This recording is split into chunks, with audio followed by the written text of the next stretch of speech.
À la fin du XVIIIe siècle, la plus puissante monarchie d'Europe subit l'attaque du plus redoutable des ennemis, ses propres sujets. À la tête de l'insurrection, un homme. Il exhorte ses concitoyens à se révolter contre un souverain faible et une reine détestée. La République sera instaurée dans un tourbillon de violence inouïe. Voici l'histoire tourmentée de la Révolution française.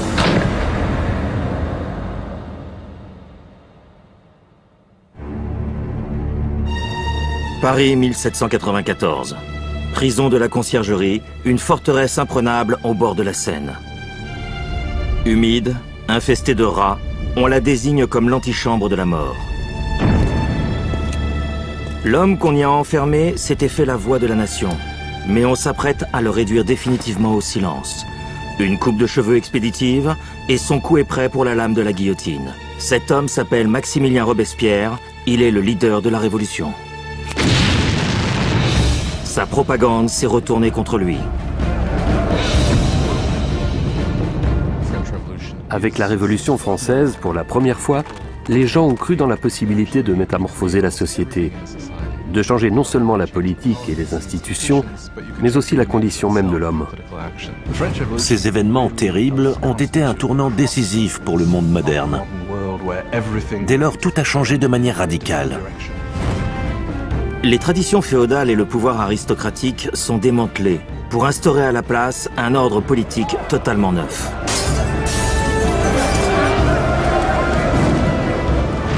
La Révolution française va ainsi bouleverser l'Europe et avoir des répercussions, y compris outre-Atlantique. Cela a été un événement déterminant dans l'histoire de l'Occident. La révolution industrielle ou le capitalisme ont été importants, mais en tant que fait historique unique, la France n'a rien connu de plus significatif. L'ordre établi de la société française a été complètement chamboulé. Cela a touché l'Église, le christianisme, l'aristocratie, la monarchie. Le renversement a été absolu. La Révolution française a apporté le pain au peuple et la démocratie à la France. Un nouvel ordre social se met en place dans le pays. Mais le prix du progrès est exorbitant. Les débuts ont été marqués par l'euphorie et les grands espoirs. Puis la situation a basculé dans la tragédie. Défait, Robespierre est humilié. À peine 2 jours plus tôt, il avait encore dans les mains d'immenses pouvoirs pour avoir guidé la révolution la plus radicale et la plus sanglante jamais vécue en Europe. L'homme était d'une fidélité absolue à ses idéaux, au point qu'on le surnommait l'incorruptible. On le craignait et on le respectait. Un seul de ses ordres suffisait à faire trembler la capitale. Très habile orateur, sa parole était sa meilleure arme. Réduit au silence par un projectile reçu à la mâchoire, il est sur le point de subir la même fin violente qu'il a infligée à d'innombrables personnes. En somme, la révolution se retourne contre ses instigateurs.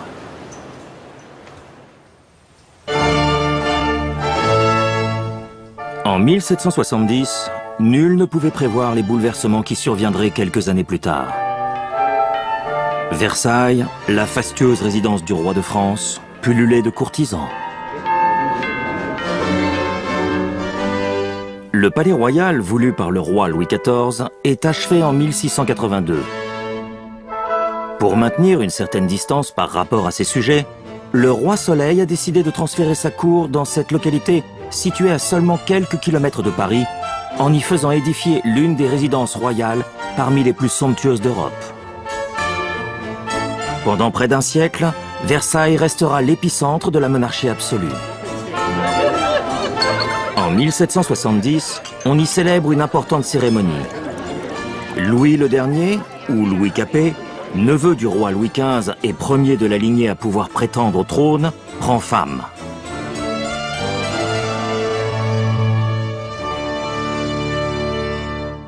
Le prince n'a alors que 15 ans. Timide, manquant d'assurance, il n'a aucune des qualités nécessaires à un futur souverain et n'est pas prêt non plus à endosser le rôle d'époux. C'était un adolescent lourdeau, maladroit, dépourvu de grâce. Madame du Barry, la favorite du roi Louis XV, en parlait comme d'un petit garçon grassouillet et mal élevé. Et il était effectivement un peu rustre. Il était incapable de prendre des décisions. Il hésitait constamment et se laissait en définitive influencer par son entourage. Ces caractéristiques le rendaient inapte à régner. Le mariage de Louis avait été arrangé pour fixer une alliance politique entre la maison française des Bourbons et celle autrichienne des Habsbourg. Une telle union mettait fin ainsi à la vieille rivalité opposant les deux nations. La jeune épouse arrivée en France est une gracieuse ingénue de 14 ans, Marie-Antoinette. Elle était l'archiduchesse d'Autriche, fille cadette de l'impératrice Marie-Thérèse. Son mariage avec Louis résultait d'un accord politique qui bouleversait les équilibres traditionnels entre les puissances européennes. Après des siècles de discorde, la France et l'Autriche ne seraient plus ennemies, mais alliées. Marie-Antoinette fait certes figure de pion sur l'échiquier, mais comme elle n'est encore qu'adolescente, les questions politiques ne l'intéressent pas. Elle est arrivée très jeune à Versailles. Elle ignorait quasiment tout de sa nouvelle patrie. Elle ne connaissait ni les habitudes, ni les rituels de la cour. Elle avait beau être éveillée et déterminée, ce n'était encore qu'une toute jeune fille. Quand Marie-Antoinette est arrivée à Versailles, c'est une adolescente, elle a 14 ans, elle est blonde, elle est rose, elle a des yeux bleus, elle plaît, elle aime plaire et elle a l'intention de faire la conquête de son mari et de sa nouvelle famille. Le soir du mariage, un orage éclate. Ce qui pourrait paraître de mauvais augure n'empêche pas la fastueuse cérémonie de se poursuivre à l'intérieur du palais avant que les époux ne s'acheminent vers la chambre nuptiale. Pour encourager la procréation d'un jeune héritier, le protocole a prévu que les courtisans assistent à l'installation du jeune couple, en l'occurrence plutôt embarrassé, dans le lit conjugal. Malgré leur enthousiasme et leurs grandes espérances, à peine les deux jeunes gens se retrouvent-ils seuls, qu'il devient évident que l'acte ne sera pas chose facile. Cela n'intéressait pas du tout Louis de gouverner, ni même de jouer à l'époux. Ainsi, il ne s'est préoccupé de ses devoirs conjugaux ni la nuit de noces, ni celle qui ont suivi. Le mariage ne sera consommé que plusieurs années plus tard. Mais l'absence de grossesse de la jeune reine va alimenter les commérages dans tout le royaume. Plusieurs années durant, le couple fera l'objet de perpétuelles médisances. Tandis que la somptueuse réception donnée pour les noces se prolonge pendant plusieurs jours, il y a bien peu de choses à fêter une fois hors des grilles de Versailles. Plusieurs années d'une piètre gestion des finances de l'État par la monarchie ont poussé le peuple à la faim. En 1773, Louis XV ressort défait de la guerre des 7 ans en cédant à la Grande-Bretagne le contrôle des territoires d'Amérique du Nord. Les finances et le prestige de la nation en subissent un grave contre-coup. Les caisses de l'État sont pratiquement vides, tandis que la population continue d'augmenter. Les épidémies de peste ne sont plus qu'un lointain souvenir et le taux de mortalité diminue. Mais le peuple souffre de famine. Au XVIIIe siècle, la population française passe de 20 à 26 millions d'habitants, tandis que pendant les 2 siècles précédents, la croissance n'a été que d'1 seul million. Les conséquences sont préoccupantes. 4 ans après les noces du petit-fils, Louis XV perd son ultime bataille, celle contre la variole. À sa mort, c'est un roi défait et impopulaire qui laisse une nation au bord du gouffre.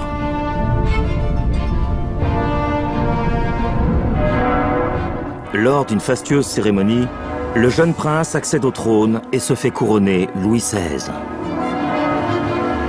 Il ordonne qu'on organise une fête grandiose, quand bien même il sait qu'il n'a pas été préparé à régner. À la mort de son grand-père, au moment de monter sur le trône, il avoue être démuni et avoir l'impression que le monde s'effondre sur ses épaules. Il avait été élevé dans la perspective de devenir roi, mais il ne se sent pas prêt.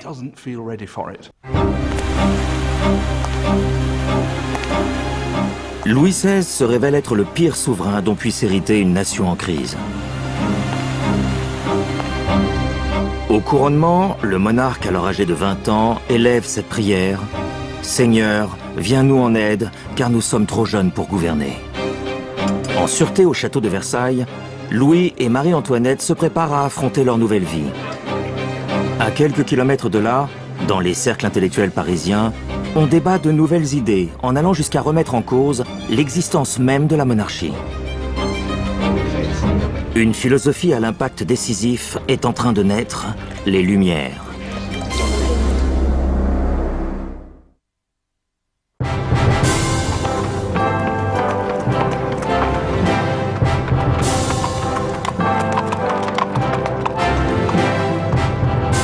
Après leur couronnement, les souverains se rendent en visite à Paris. À l'arrivée du carrosse royal devant le prestigieux collège Louis-le-Grand, la foule se presse pour en admirer la splendeur. Une cérémonie de bienvenue a été organisée pour Louis XVI et sa belle épouse autrichienne. À la tête du comité d'accueil figure un brillant étudiant de la faculté de droit, Maximilien Robespierre. Le roi a visité l'université où Robespierre étudiait. Ce dernier a prononcé le discours de bienvenue en latin. Et c'est comme cela que, tout jeune, il a pu rencontrer Louis XVI. Le jeune homme lit le discours avec obséquiosité. Il est probable que le souverain ne s'en aperçoit même pas. Leurs destins se croiseront à nouveau quelques années plus tard, cette fois dans des circonstances dramatiques. Des cérémonies similaires avaient lieu dans beaucoup d'écoles, mais cet épisode reste exceptionnel car Robespierre y lit une oraison en l'honneur d'un homme qu'il condamnera à mort plusieurs années plus tard.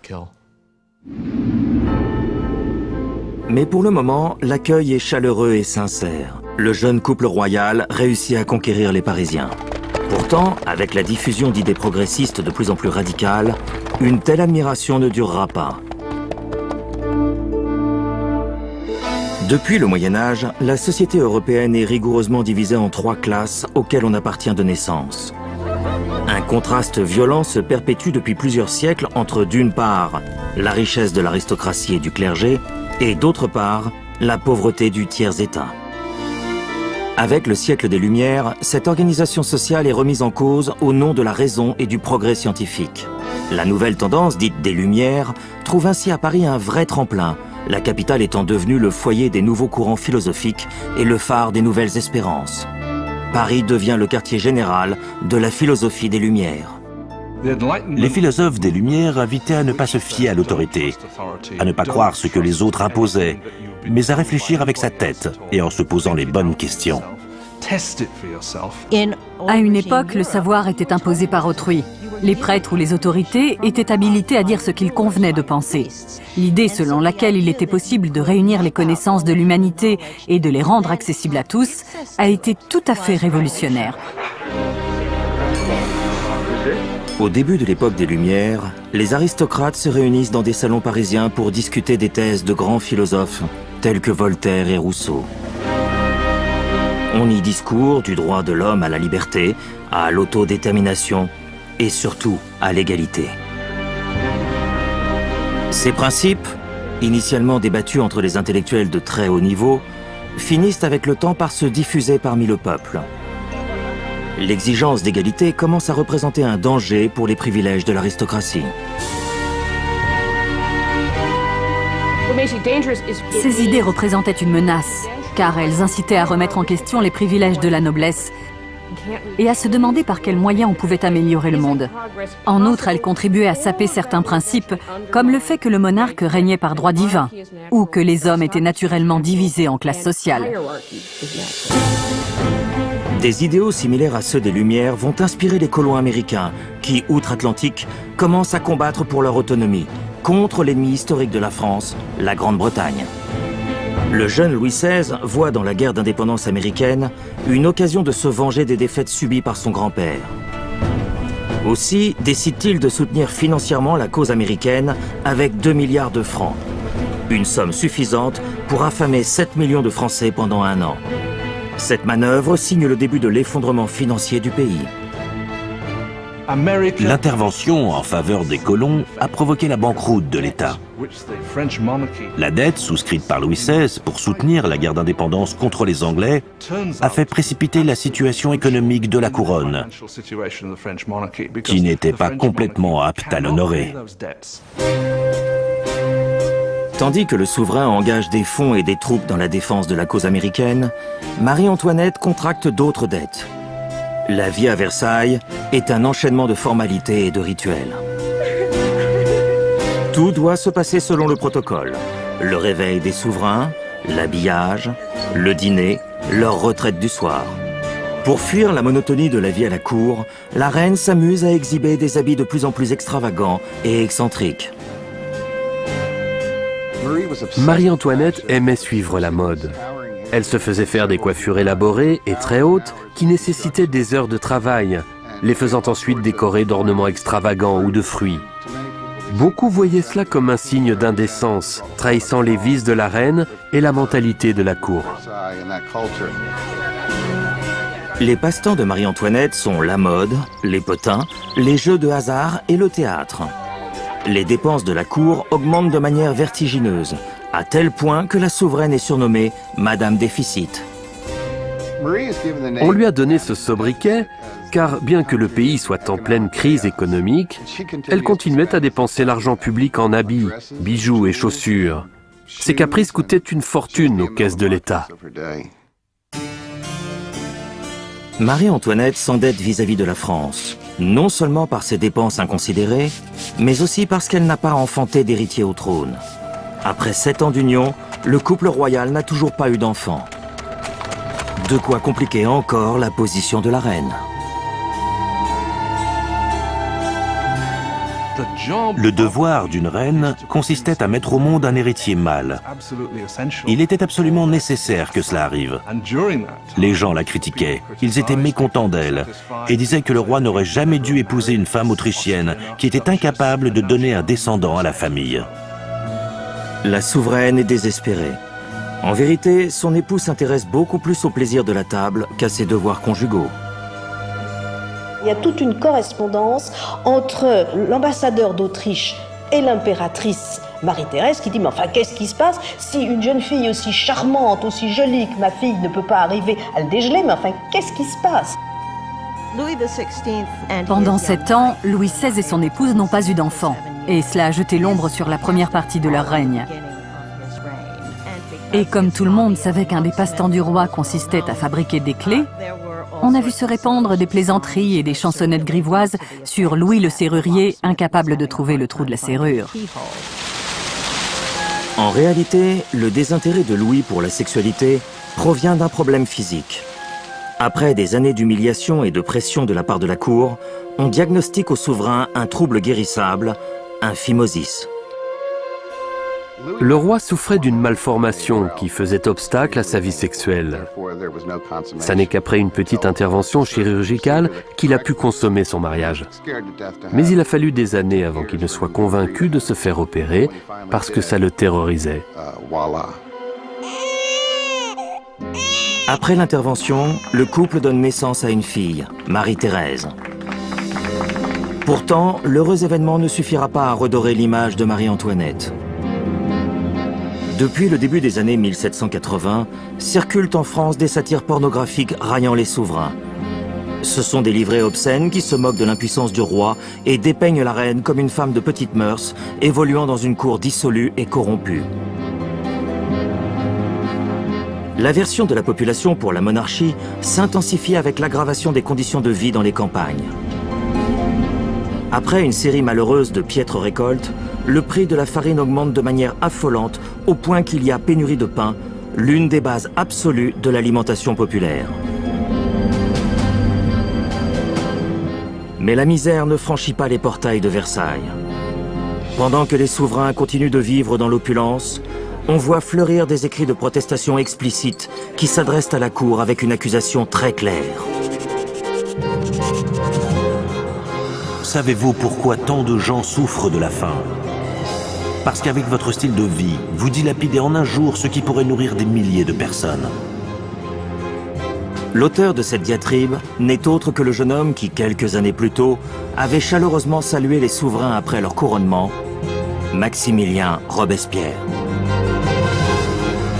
Le peuple trouve en lui un porte-parole du droit à la liberté et à l'égalité, et une incitation à se révolter.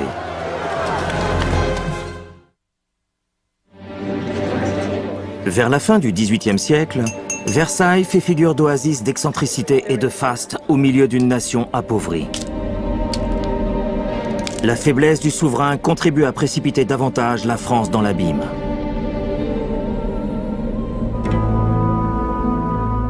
Après 19 ans de règne, Louis XVI a beau avoir eu 4 enfants, il s'est révélé être un monarque incapable. Pour tenter de faire preuve d'autorité, il commence à s'intéresser aux réformes tributaires. Mais ces interventions maladroites ont pour seul effet d'alourdir la pression fiscale sur les classes les plus pauvres, tandis que la noblesse reste exemptée de toute contribution. La crise économique pousse davantage le peuple à l'exaspération. En 1789, même la nature semble se révolter. Depuis 90 ans, on n'avait pas vu en France d'hiver plus glacial. Entre l'été 1788 et l'hiver 1789, la situation s'est accélérée. L'hiver très rude a contribué à aggraver les conditions de vie déjà très difficiles du peuple. Ainsi, la crise politique s'est-elle développée sur fond de graves disettes. Au XVIIIe siècle en France, on survit grâce au pain. C'est l'aliment de subsistance des pauvres. La majorité des indigents mangeaient près d'1 kilo de pain par jour. L'augmentation de son prix fut vécue comme un drame par d'innombrables familles. La gestion financière catastrophique menée par Louis XVI fait grimper en flèche le prix de la farine. Les rares réserves encore disponibles sont prises d'assaut et bientôt une miche coûte le salaire d'un mois de travail. La faim fait place à une rage éperdue. Des émeutes et scènes de pillage éclatent dans toute la France. Les maisons sont saccagées. Les fours sont pris d'assaut. Et les boutiquiers suspectés de dissimuler de la marchandise subissent des lynchages.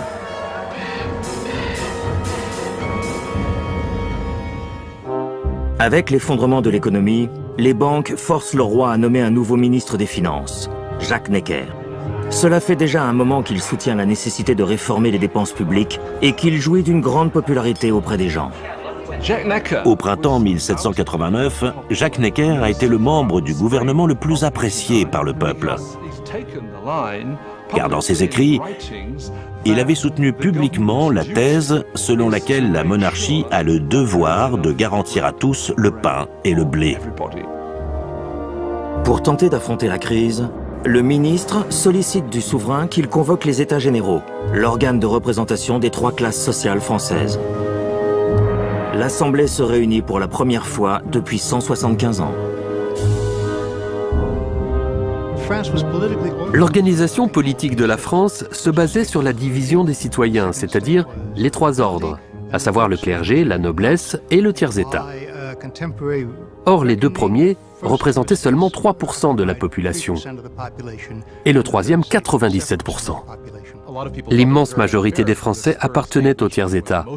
Par conséquent, il était injuste qu'elle soit représentée à l'Assemblée par un seul tiers des députés, car cela permettait à la noblesse et au clergé de les laisser en permanence en minorité.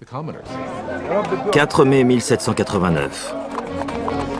Devenu brillant avocat, Robespierre se rend à Versailles pour prendre part aux États généraux en tant que député. Il est déterminé à se battre pour une représentation équitable du groupe dont il est le porte-parole, le tiers-état. Né orphelin, en province, Robespierre avait remporté une prestigieuse bourse d'études et s'était fait remarquer comme un brillant orateur. La tenue droite et soignée, il ne laissait jamais échapper une parole qui soit hors de propos. Rentré dans sa ville natale d'Arras, il s'était investi dans la défense juridique des plus pauvres après avoir fait sienne les idées progressistes des Lumières répandues dans les salons parisiens. Il est retourné à Arras pour s'installer comme avocat. Il avait lu beaucoup d'œuvres de penseurs faisant partie des Lumières, et il a cherché à en appliquer concrètement les principes dans les affaires dont il s'occupait. À l'Assemblée des États généraux, Robespierre et ses collègues demandent fermement que la noblesse et le clergé paient eux aussi les impôts. Le roi se sent alors menacé par le radicalisme du tiers-État. Après 6 semaines d'impasse dans les débats, les députés s'aperçoivent qu'on tente de les réduire au silence. Le 20 juin, ils ont trouvé fermées les portes du salon où se réunissait l'Assemblée. Ils ont suspecté un complot et se sont transférés dans la salle voisine du jeu de paume. Et c'est là qu'ils ont juré solennellement de ne pas dissoudre l'Assemblée tant qu'ils n'avaient pas trouvé de constitution à donner à la France. C'est ainsi que les députés déclarent la naissance de l'Assemblée nationale, véritable organe représentatif du peuple français. Le serment du jeu de paume est l'un des grands moments symboliques de la Révolution. Les représentants du peuple, réunis dans la grande salle, lèvent les bras dans une sorte de salut romain. À ce moment-là, ils ont clairement conscience de leur pouvoir et de leur dignité. Et ils comprennent alors qu'ils ont les moyens de renverser la monarchie. Ainsi, l'Assemblée nationale naît-elle d'un geste de défi révolutionnaire. Elle veut se faire porte-parole des exigences de la nation et de la volonté du peuple. Mais pour obtenir une reconnaissance officielle, il ne suffit pas de signer une déclaration. Les premières victoires remportées à Versailles par les représentants du peuple n'ont rien de concret. L'Assemblée nationale n'avait pas les pouvoirs pour les imposer. Vers la mi-juillet, les députés ont commencé à craindre que le roi soit en train de rassembler ses troupes pour les disperser et se débarrasser d'eux définitivement. Au début du mois, effectivement, 30 000 soldats prennent position autour de Paris. Pour parer à d'éventuels affrontements, la population forme une garde nationale. Les insurgés saccagent les armureries et s'emparent de 28 000 mousquets. Il leur manque la poudre pour tirer. Mais en ville, il existe un lieu où l'on en trouve en abondance. Au centre de Paris s'élance, menaçante, la prison de la Bastille. C'est un symbole tristement célèbre du pouvoir féodal. À l'intérieur se trouvent les dépôts de poudre, mais c'est surtout un lieu de torture et d'exécution. La Bastille était l'emblème du despotisme monarchique. Et pour le peuple, elle était synonyme d'horreur et de violence.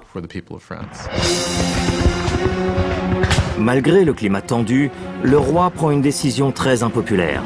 Il licencie son ministre Necker pour la sympathie qu'il entretient avec les masses. À peine quelques heures après son éviction, se diffuse à Paris la nouvelle selon laquelle le seul homme du gouvernement qui était aux côtés du peuple vient d'être démis de ses fonctions. Il reste une solution, se rebeller. Le 14 juillet, les insurgés se rassemblent. En signe de reconnaissance, ils arborent une petite cocarde tricolore. Le rouge et le bleu sont les couleurs de Paris, et le blanc symbolise les Bourbons. Ainsi naît le drapeau français. En proie à l'excitation, la foule scande « À la Bastille !» En attaquant la forteresse, les Parisiens ont voulu prouver que la monarchie ne pouvait pas réduire au silence l'Assemblée nationale. Aussi, les gens ont-ils choisi d'agir. Ils se sont armés et ont déclenché une révolution. En voyant s'approcher la foule furieuse, Bernard-René Delaunay, le gouverneur de la Bastille, fait fermer les grilles de la prison. Il improvise une défense désespérée. Mais les insurgés prennent d'assaut la forteresse en attaquant ses gardes avec des couteaux et des pics. Delaunay finit par se rendre, mais la foule l'agresse et le traîne dans les rues.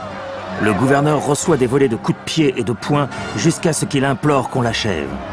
Le peuple va satisfaire son ultime désir. Après l'avoir poignardé et lui avoir tiré dessus, il inaugure une macabre coutume révolutionnaire en le décapitant, puis en enfilant sa tête sur un pic pour l'exhiber dans son cortège.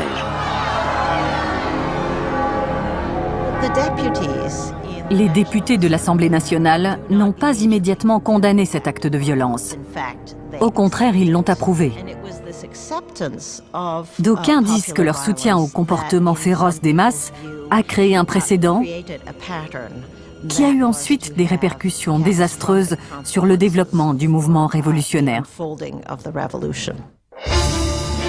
Tandis que les lieux des émeutes baignent encore dans la fumée des combats, Louis XVI rentre d'une partie de chasse. Dans son journal, à la date du 14 juillet, il a écrit « rien » pour dire qu'il est rentré bredouille.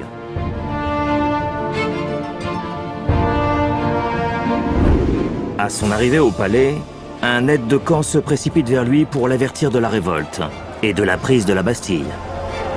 Le souverain demande « C'est une émeute ?» « Non, sire, lui répond-il, c'est une révolution. »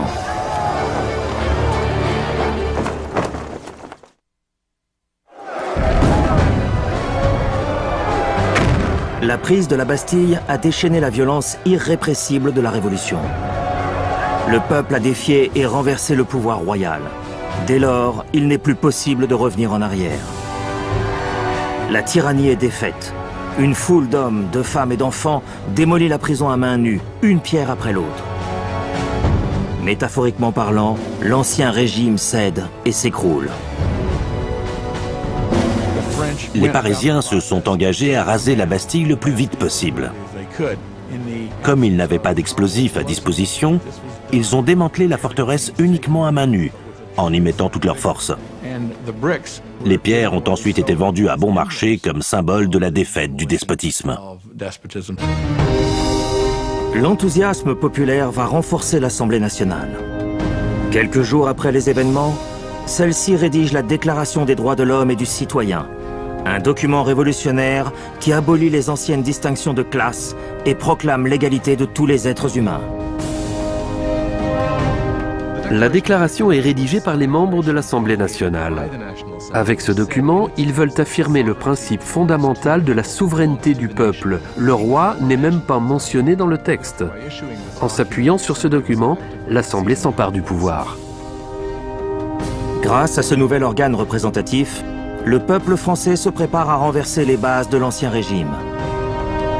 On évoque alors la monarchie constitutionnelle, l'égalité des droits et l'impartialité dans l'application des lois. Pour donner toute leur résonance aux instances révolutionnaires, Robespierre réclame davantage de liberté pour les journalistes, jusque-là longuement bâillonnés par le gouvernement monarchique. La liberté de la presse va permettre la circulation de journaux comme l'Ami du Peuple, qui publie des articles provocateurs et vénéneux contre l'ancien régime. Son fondateur, un ancien médecin, se nomme Jean-Paul Marat. Après s'être essayé sans succès à divers métiers, Marat était tombé dans la misère. Pendant un certain temps, il fut même contraint de vivre dans les égouts de Paris. C'est là qu'il a contracté une pénible maladie de la peau, l'obligeant à se soumettre à de longs bains thérapeutiques. Marat est alors un homme tourmenté, qui trouve dans la Révolution un exutoire à sa rage intérieure.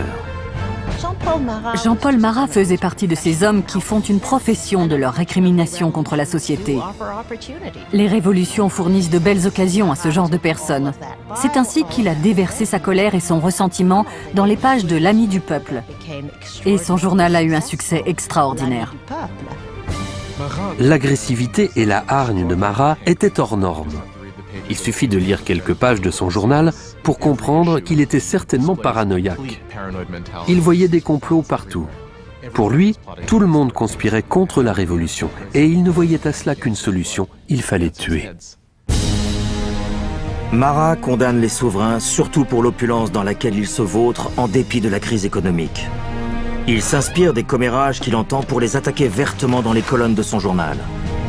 Le 2 octobre 1789, un épisode va le mettre hors de lui. La nouvelle se répand dans Paris que Louis XVI, au cours d'une réception donnée à Versailles, aurait jeté par terre le nouveau drapeau tricolore, symbole de la Révolution, et qu'il l'aurait piétiné avec mépris. Marat fulmine. Il écrit un article sur cet épisode outrageant et annonce une nouvelle menace qui se profile. Le roi a ordonné aux troupes d'encercler Paris. La prise de la Bastille enflamme encore l'âme du peuple et Marat lance aux Parisiens un violent appel. Citoyens de Paris, le moment est venu d'ouvrir les yeux. Secouez-vous de votre apathie. Réveillez-vous. Je vous le répète, réveillez-vous. Le 5 octobre, les cloches de la capitale se mettent à sonner de manière ininterrompue jusqu'à l'aube. Une foule de femmes se rassemble face à la mairie de Paris pour protester et réclamer du pain. Leur crainte monte lorsqu'elles voient les troupes se rapprocher, et leur indignation pour ce geste offensif accompli sur les ordres du souverain les pousse à marcher en direction de Versailles, armés de piques et de fusils, afin de protester devant le roi. Parmi les principales agitatrices du cortège figuraient celles qu'on surnommait les poissardes, c'est-à-dire les poissonnières des marchés généraux. Elles étaient réputées pour leur forte corpulence et pour leur caractère entier. Elles étaient armées de coutelas servant à écailler le poisson et elles étaient fortes physiquement, car habituées à soulever de lourdes caisses. Il ne valait mieux pas les contrarier. Beaucoup vivaient dans les quartiers pauvres. Leurs familles avaient été touchées par l'augmentation du prix du pain et par la disette. Subitement, elles avaient compris que c'était à elles de réagir. C'est une chose extraordinaire de se dire que ces femmes du peuple, qui ne savaient ni lire ni écrire, devenaient les personnages principaux d'un événement historique sans précédent. La nouvelle se propage comme une traînée de poudre jusqu'à Versailles. Une foule de femmes furieuses approche du château. La légende veut qu'à cette occasion, Marie-Antoinette ait prononcé une phrase célèbre qu'elle n'a en réalité jamais dite. L'idée selon laquelle la reine aurait dit « si elles n'ont pas de pain, qu'elles mangent des brioches » est une pure légende. Marie-Antoinette ne s'intéressait pas au peuple, et il est probable qu'elle ne savait rien de la famine qui sévissait. Elle ne pouvait donc pas faire ce genre de réflexion. Quand le cortège des femmes arrive à Versailles, Louis XVI comprend qu'il ne peut plus ignorer ce qui est en train de se passer. La révolution est désormais arrivée aux portes du château. Le roi accepte de signer la Déclaration des droits de l'homme, mais pendant la nuit, les révoltés continuent d'affluer. À l'aube, au moins 20 000 personnes se sont rassemblées. Pour pallier à l'éloignement, y compris physique, du monarque, la foule furieuse demande au souverain de se transférer à Paris. Faible et indécis, comme à son habitude, Louis hésite à se prononcer. Cette temporisation, qui ne fait qu'exaspérer davantage les révoltés, met sérieusement en péril la vie de la famille royale. La foule, qui n'a pas obtenu la réponse escomptée, prend d'assaut le palais. Elle veut tuer la reine. Un fleuve de femmes déferle sur la résidence. Elles veulent la peau de Marie-Antoinette. Les poissonneuses massacrent les gardes, les décapitent et enfilent leur tête sur la pointe de leurs piques. On aurait dit de vraies furies. Courant à travers le château, elles hurlaient en exigeant la tête, une jambe ou un bras de la reine. Elles étaient devenues complètement incontrôlables. Et si elles avaient trouvé Marie-Antoinette, elles l'auraient déchiquetée.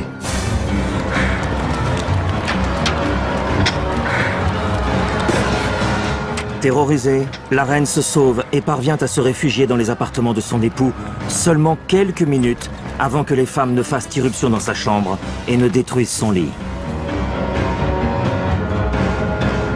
Le roi et la reine sont désormais à la merci de la foule qui exige d'être entendus par le souverain. Le seul moyen de les calmer a été de consentir de se transférer à Paris. Une fois cloîtrés en ville, il serait plus facile à cette foule de leur imposer la volonté du peuple. 60 000 personnes s'éloignent de Versailles, emportant avec elles des charrettes pleines de sacs de farine pillés dans les magasins du roi. La foule escorte le carrosse royal jusqu'à Paris. Le roi et la reine ont été contraints de rentrer à Paris avec les têtes de leurs gardes qui avaient été massacrés dans le château et on leur a coupé la tête avec un couteau.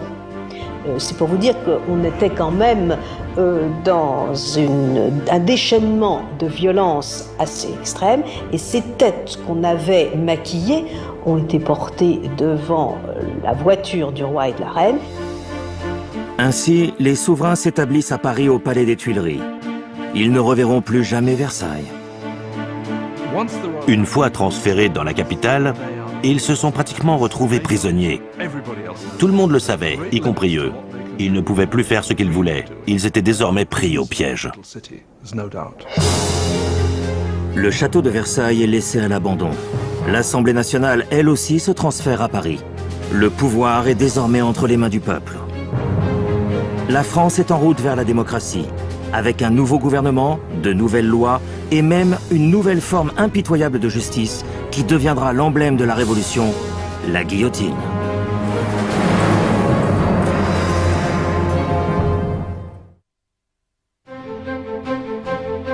Mai 1791. La famille royale et l'Assemblée nationale sont à Paris depuis maintenant 2 ans. Robespierre fréquente assidûment l'Assemblée et le Club des Jacobins, un cercle culturel qui tire son nom de l'ancien couvent des Dominicains où se tenaient les réunions.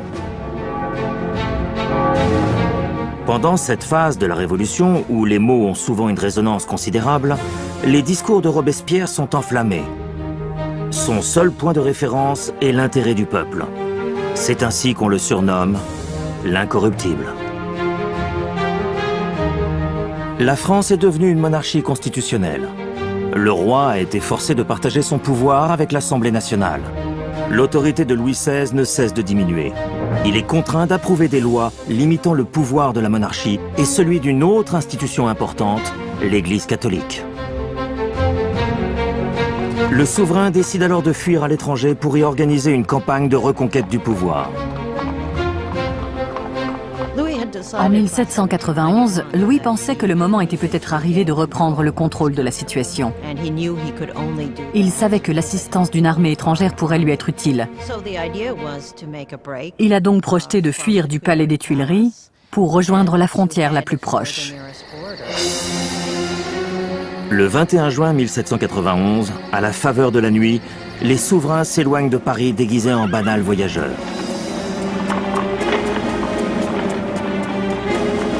Mais leur plan de fuite a mal été organisé. Peu après minuit, ils parviennent dans la petite ville de Varennes, à un peu moins de 200 km à l'est de Paris. À l'époque, la frontière autrichienne est proche, et le salut du couple à portée de main. Mais leur tentative d'évasion va s'arrêter là.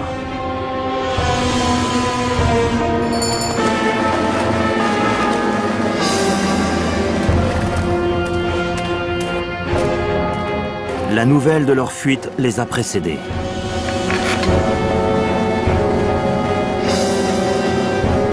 Le carrosse est arrêté et l'on demande aux occupants leurs papiers.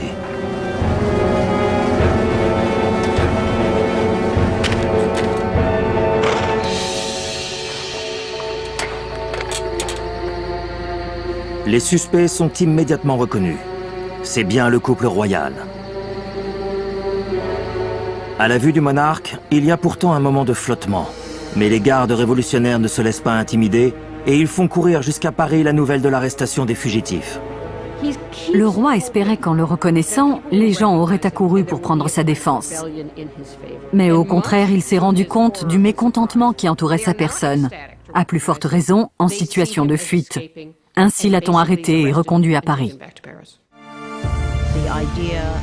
Quand le peuple a découvert que le souverain avait cherché à l'abandonner, cela a été le coup de grâce pour le roi. Cet épisode a rompu à jamais le lien qui subsistait entre Louis XVI et ses sujets. Désormais, il serait considéré non seulement comme une autorité devenue inutile, mais aussi comme un traître. Après ce revirement pathétique, le souverain est emprisonné. Le pouvoir passe officiellement entre les mains des révolutionnaires de l'Assemblée nationale. L'un des animateurs du nouveau gouvernement n'est autre que Robespierre. Dans ses discours, il parle de liberté, d'égalité et de fraternité. Il réclame le droit au suffrage universel et l'abolition de l'esclavage dans les Indes occidentales. Il s'élève en outre avec véhémence contre la peine de mort. Dans cette nouvelle ère des Lumières, il veut rompre tout lien avec le passé médiéval.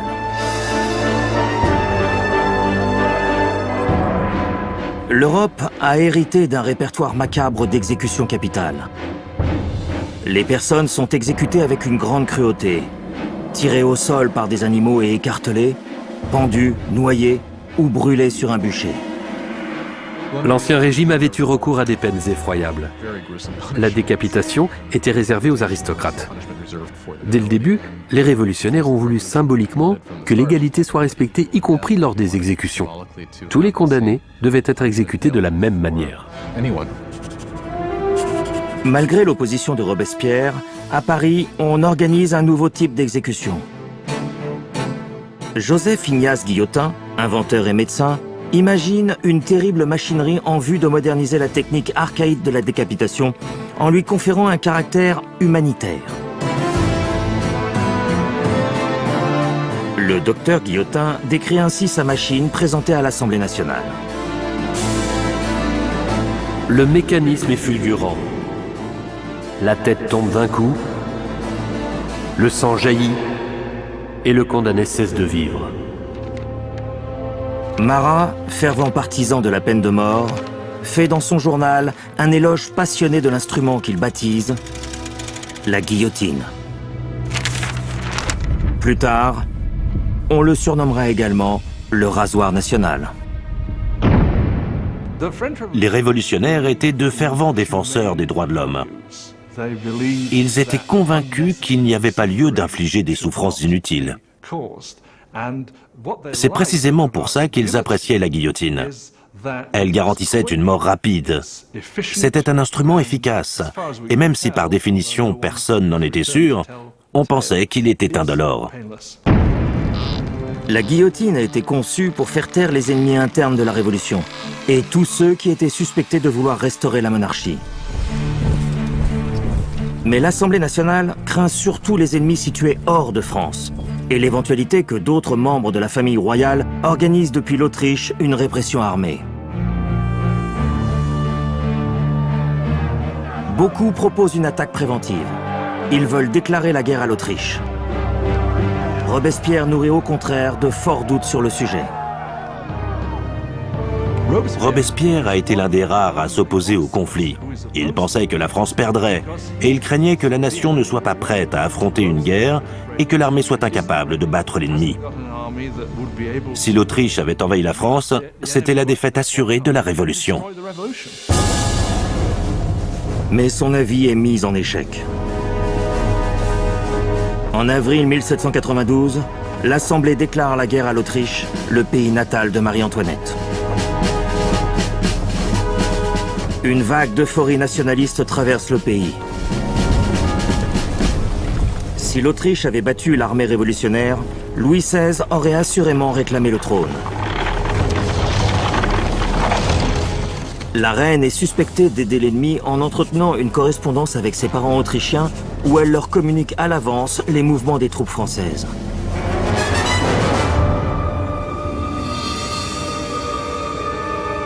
Mais les souverains continuent de feindre de soutenir la cause révolutionnaire.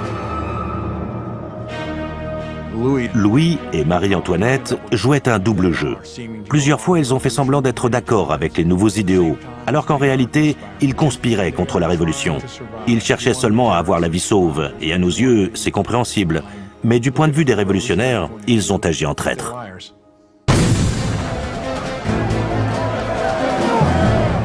Tandis que l'armée française subit de lourdes pertes aux frontières, la nouvelle se répand que la Prusse, alliée de l'Autriche, a décidé d'entrer en guerre. À la tête des troupes ennemies figure le duc de Brunswick, un général prussien. À Paris, la tension est à son comble. Les journaux publient une lettre du duc de Brunswick. C'est une déclaration dans laquelle il menace de détruire la capitale si l'on provoque ne serait-ce que le moindre tort au couple royal. Mais sa provocation maladroite va se révéler contre-productive. Le 10 août 1792, poussé par la colère et l'indignation, une foule de citoyens armés se dirige sur le palais royal des Tuileries et attaque sauvagement ses gardes.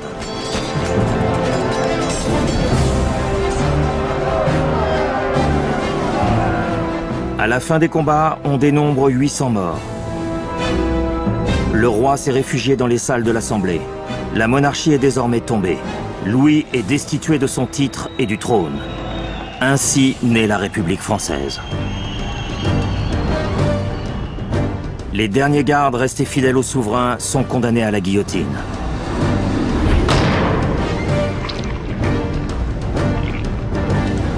Robespierre, qui s'était autrefois insurgé contre la peine de mort, retourne sa veste. La naissance de la Nouvelle République ne peut que coïncider avec la mort du roi.